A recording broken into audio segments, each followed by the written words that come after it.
Thank you, Monsignor. Hello, I'm Barney Daly. I'm a longtime parishioner, but I'm an 8 o'clock Sunday Catholic, so it's good to see a lot of new masks out here tonight. When Father Albean asked me to give this talk on giving, I really thought about saying no, believe it or not, Father, but because technically I'm not a tither, meaning I don't give 10% of my earnings. I've always given money, and I've always felt I give my fair share, but I've always struggled to reach that level. But then I realized there are probably more parishioners like me than tithers, so I said I agreed to speak. You know, in most cases, 20% of the parish gives 80% of the money, and unfortunately, less than half of our 800 families fill out pledge cards, and I know that we can do better. What if we walked in here tonight and the lights were out? We had no air, we had no electricity, we had no live streaming at Mass for those that are homebound. Just like our personal expenses, we all have bills to pay. As a matter of fact, our utility bill here at St. Francis is around $7,500 per month. I want y'all to think about that a second. $7,500 a month. Churches are different than retail stores because for every product you buy, a portion of that profit goes to pay their utility bills. Churches don't have that luxury. We rely totally on the kindness and generosity of our parishioners. Why should we give to the church anyway? God loves us unconditionally, regardless of whether we give a dime or not. Giving is really a function of love. It's a valued discipline to give back for all the blessings that we have been given. Just like marriage or the love of your family, we must die to ourselves to give freely. Our relationship with the church is no different. As we all know, life is a summation of all the small daily decisions that we make. As a Christian, our faith must be our priority.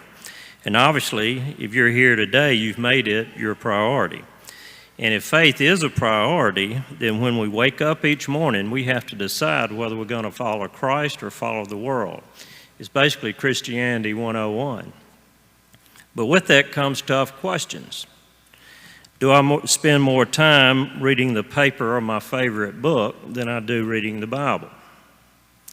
Do I spend more time on my phone than I do in prayer?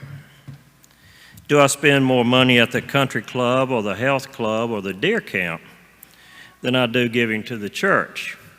Ouch, you know, that kind of hits all of us when you look at it that way. These are real life issues that have to be asked if our priorities are to be Christ-centered. You know, COVID has been difficult for all of us. We've had to adjust at home, school, and at work. And St. Francis has adjusted as well. We now live stream Sunday and daily masses. We are expanding our ministry to the elderly and shut-ins. And we're evangelizing now through Zoom, Facebook, YouTube, and Flocknote. And I think most importantly, we've experienced a greater love for the Eucharist than ever before. I know we all missed not being able to physically receive this sacrament earlier this year. So good has come out of these difficult times.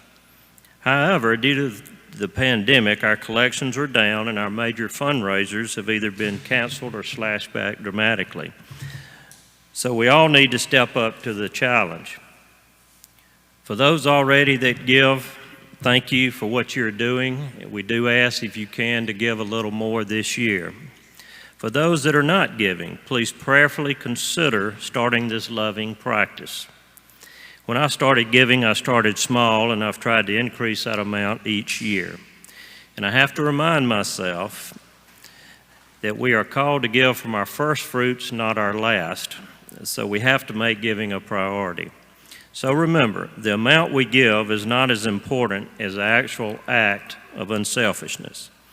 So let's rethink our church giving is paying our spiritual light bill.